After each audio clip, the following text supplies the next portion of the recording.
bukan 100 juta, tetapi 827 juta pound, guys, yang rugi.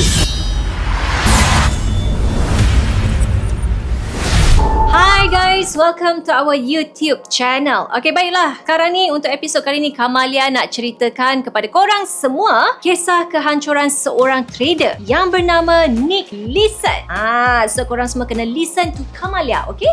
Okay, baiklah. Nick Leeson ni adalah seorang trader muda yang cukup terkenal dulu di Barings Bank, okay? Yang bekerja di Barings Bank, iaitu sebuah investment bank British pada zaman 90-an dulu. Okay, dia ni memang sangat terkenal dengan kebolehannya yang boleh menghasilkan profit yang cukup besar dalam dunia trading. Tetapi one fine day, dia telah membuat kesilapan yang cukup besar yang menghasilkan risiko sangat tinggi sehingga membawa kepada kerugian yang tidak dijangka, guys. Okey, antara kesilapan besar Nick Leeson buat adalah dia trade untuk recover kerugian yang dia telah buat. Okey, cara dia memang ini adalah salah satu kesilapan besar, bukan setakat Nick Leeson, tetapi kita sebagai trader-trader yang lain pun kadang-kadang kita biasa buat kesilapan sebegini. Kita nak cover loss, kita trade lagi, kita trade double kan. Tapi akhirnya kesilapan ini telah membuatkan Nick Leeson kerugian yang dahsyat. Okey, baik. Seterusnya, dia ni menyembunyikan satu rahsia di mana dia telah membuka fake account yang bernama 8888.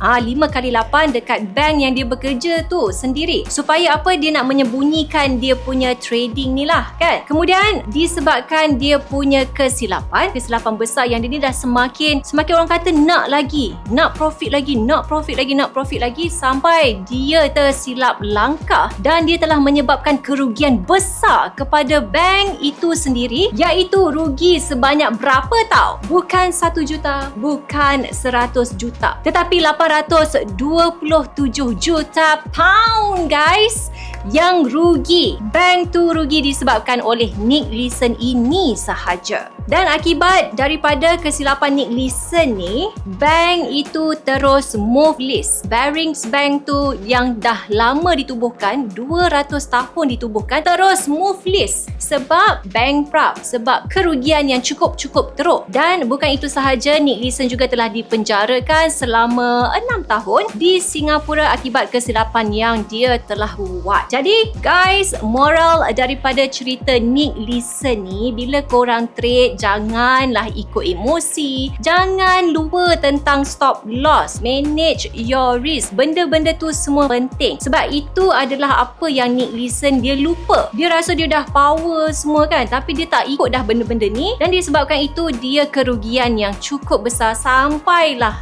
bank tu boleh bankrupt. Jadi ini adalah moral daripada cerita Nick Leeson. Okey, baik. Tapi fun facts tentang Nick Leeson ni, lepas dia telah dibebaskan dari penjara, dia telah belajar daripada kesilapan dia dan dia dah tak buat dah perangai dia yang dulu tu. Sekarang ni dia telah menjadi seorang motivator dan dia telah spread awareness tentang kesilapan yang dia buat kepada trader-trader yang lain.